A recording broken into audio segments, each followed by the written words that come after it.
আসসালামু আলাইকুম রহমতুল্লাহ। ভারত বিরোধিতা করে যাদের জন্ম, ভারত বিরোধিতা করতে করতে যাদের উত্থান, ভারত বিরোধিতাই যাদের টিকে থাকার একমাত্র উপায় বা মাধ্যম, তারা তো সুযোগ পাইলেই ভারত বিরোধিতা করবে। লোকের পামে পড়ে যেখানে খেলার কথা সেখানে খেলার পরিবর্তে রাজনীতি করবে।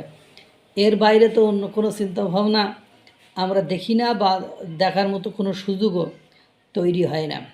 আপনারা জানেন, বাংলাদেশ ভারত বিরোধিতা করে আপনার নিরাপত্তাহীনতার অভাব দেখিয়ে এত কিছু করার পরও ভোটাভুটি করে ভোটে হেরে যে, মানে সেখানেও তো ভোটাভুটি হয়েছে 16টি রাষ্ট্রের মধ্যে 14টি রাষ্ট্র আপনার বাংলাদেশের বিপক্ষে ভোট দিয়ে ভারতের পক্ষে ভোট দিয়েছে। সেক্ষেত্রে সুযোগ ছিল যে প্লেয়ার পাঠাবো, যদি নিরাপত্তাহীনতা বা কোনো ধরনের অকারেন্স ঘটে ভারতের দায়িত্ব নিতে হবে। কিন্তু না, আমরা ভারতে পাঠাবো না। ও মানে পাঠাবো না, আমরা কি হুনুমুনু হয়ে গেছি। আমাকে ভাই পাকিস্তান পরামর্শ দিয়েছে পাঠায়ও না, আমরাও খেলবো না, ওর বিশ্বকাপের 12টা বাজাই দেবো, আমরা প্রয়োজন হলে শ্রীলঙ্কার মাটিতে খেলবো। সেই পাকিস্তান শেষ পর্যন্ত খেলতে গিয়েছে, ভারতের কাছে গোয়ারা হেরেছে, প্রথম রাউন্ড থেকে বাড়ি এসেছে।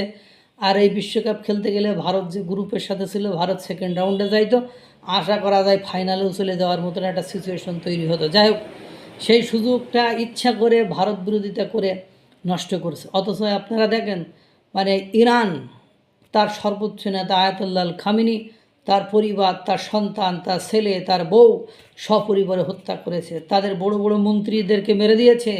ইসরায়েল, মার্কিন যুক্তরাষ্ট্র তাদের সেনাপ্রধানকে একদিন আগে মেরে দিয়েছে এই ইসরায়েল, মার্কিন যুক্তরাষ্ট্র। অথচ দেখেন, বিশ্বকাপ 2026 সালের ফিফা ফুটবল ওয়ার্ল্ড কাপ যে বিশ্বকাপ হচ্ছে, সেই বিশ্বকাপে সেই খোদ আমেরিকাতেই ইরানের প্লেয়াররা খেলতে গিয়েছে। ওদের ওদের ভালোবাসা নেই? যে আমেরিকা ইচ্ছাকৃতভাবে তাদের উপর অন্যায্যভাবে, আর ন্যায্যভাবে ও কথা আমি বলতে চাচ্ছি না, যুদ্ধ সাফাই দিয়েছে, তাদের জীবন কেড়ে নিয়েছে, তাদের সর্বোচ্চ নেতা থেকে শুরু করে সর্বনিম্ন মানুষের উপরে যা খুশি চলছে, তাদের স্থাপনা, ইনফ্রাস্ট্রাকচার, তাদের অর্থনীতিকে ধ্বংস করে দিয়েছে, তাদের পারমাণবিক শক্তিকে ধ্বংস করে দিয়েছে। তাদের আগামী 100 বছর তারা মেরুদণ্ড সোজা করে দাঁড়াইতে পারবে কিনা সেই নিশ্চয়তা ইরানের এখন আর নেই।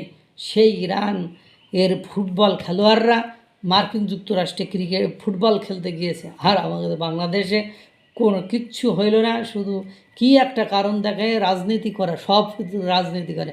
রাজনীতি করতে করতে পোঙা কাপড় মাথায় উঠে যাইব, আর পেছন দিয়ে বাইর ঢুকে মুখ দিয়ে বাইর হয়ে যাইব। কিছুদিন পরে আপনারা দেখতে পাবেন। এখন যিনি সভাপতি তিনিও বলছিলেন যে, তামিম ইকবাল বলছেন খেলতে যাওয়া উচিত, কিন্তু ওই যে বাংলাদেশের রুচির মানে অবস্থা, রুচিরদের দুর্ভিক্ষ, এই দুর্ভিক্ষের জন্য, কারণ আরও বিশ্বে মুসলিম রাষ্ট্র আছে, আর বর্তমান সময়ে যুদ্ধ চলছে। একদিন আগেও সেই দেশের সেনাপ্রধানকে মেরে দিয়েছে আপনার সেই আমেরিকাইতেই ইরান খেলতে গিয়েছে। আল্লাহ তাআলা সকলকে সঠিক বুঝদান করুক, ভালো রাখুক, সুস্থ রাখুক। আসসালামু আলাইকুম ওয়া রাহমাতুল্লাহ।